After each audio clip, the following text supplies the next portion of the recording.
জাকাত আমরা কালেকশন করি এবং সেটা জায়গা মতো পৌঁছে দেই। দর্শক, টকশোর টেবিলে বিএনপি নেত্রী নীলুফার মনিকে আক্ষরিক অর্থেই এক হাত নিলেন জামায়াত এমপি মারদিয়া মমতাজ। পবিত্র জাকাত এবং নিকৃষ্ট চাঁদাবাজির মধ্যকার আকাশ পাতাল পার্থক্য চোখে আঙুল দিয়ে বুঝিয়ে দিয়ে তিনি এমন মোক্ষম এবং দাঁত ভাঙা জবাব দিয়েছেন যে মুহূর্তেই নীলুফার মনির সব দম্ভ ও যুক্তি ধূলিসাৎ হয়ে যায়। একটা ফৌজদারি অপরাধ শুধু না, নিকৃষ্ট ধরনের ফৌজদারি অপরাধ, সেটাকে আপনি তুলনা করছেন একটা দলের কর্মীরা স্বেচ্ছায় পয়সা দিয়ে তার দল চালাচ্ছে এটার সাথে। আমার মনে হয় আপনি ফিনান্সিয়াল ম্যানেজমেন্ট নিয়ে কিছু বোঝেন না। জামাত এবং তিনি রীতিমতো চুপসে যান। একজন জনপ্রতিনিধি হয়ে কিভাবে কেউ চাঁদাবাজির মতো একটি জঘন্য ফৌজদারি অপরাধকে ইসলামের অন্যতম পবিত্র স্তম্ভ জাকাতের সাথে তুলনা করতে পারেন, মারদিয়া মমতাজের যুক্তির সামনে আজ সেই চরম অজ্ঞতার মুখোশ উন্মোচিত হয়েছে।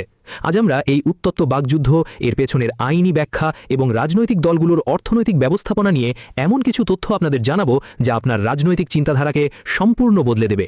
ঘটনার সূত্রপাত হয়েছিল কিছুদিন আগে। একটি আলোচনায় বিএনপির নারী সংসদ সদস্য নীলুফার মনি চরম অধ্যত্বের সাথে একটি মন্তব্য করেছিলেন।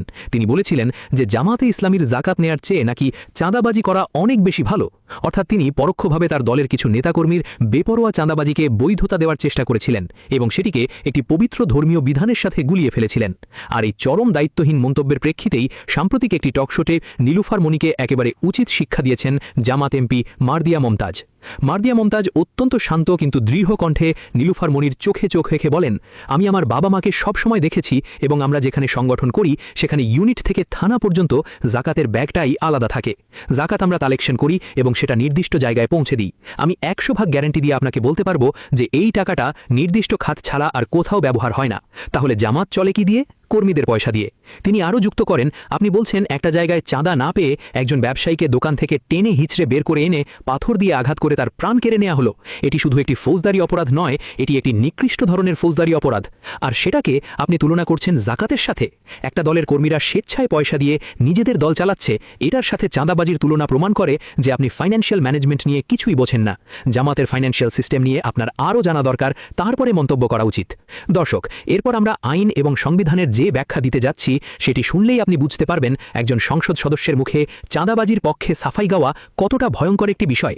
প্রথমত আইনি ও সাংবিধানিক প্রেক্ষাপটটি একটু পরিষ্কার করা যাক। গণপ্রজাতন্ত্রী বাংলাদেশের সংবিধানের 41 নম্বর অনুচ্ছেদে অত্যন্ত স্পষ্টভাবে প্রত্যেক নাগরিকের নিজ নিজ ধর্ম পালন, প্রচার এবং অনুশীলনের পূর্ণ স্বাধীনতা নিশ্চিত করা হয়েছে। ইসলাম ধর্মে জাকাত কোনো ঐচ্ছিক দান বা চাঁদা নয়, এটি সামর্থ্যবান মুসলিমদের ওপর একটি অবশ্য পালনীয় ফরজ বিধান। কোনো রাজনৈতিক দল বা সংগঠন যখন প্রাতিষ্ঠানিকভাবে জাকাত সংগ্রহ করে এবং তা সমাজের দরিদ্র, অসহায় ও সুবিধাবঞ্চিত মানুষের মাঝে সুষ্ঠুভাবে বণ্টন করে, তখন তারা মূলত সাংবিধানিক অধিকারের চর্চা করে এবং রাষ্ট্রের দারিদ্র্য বিমোচনে সরকারকে সরাসরি সহায়তা করে। অন্যদিকে চাঁদাবাজি বলতে আইনে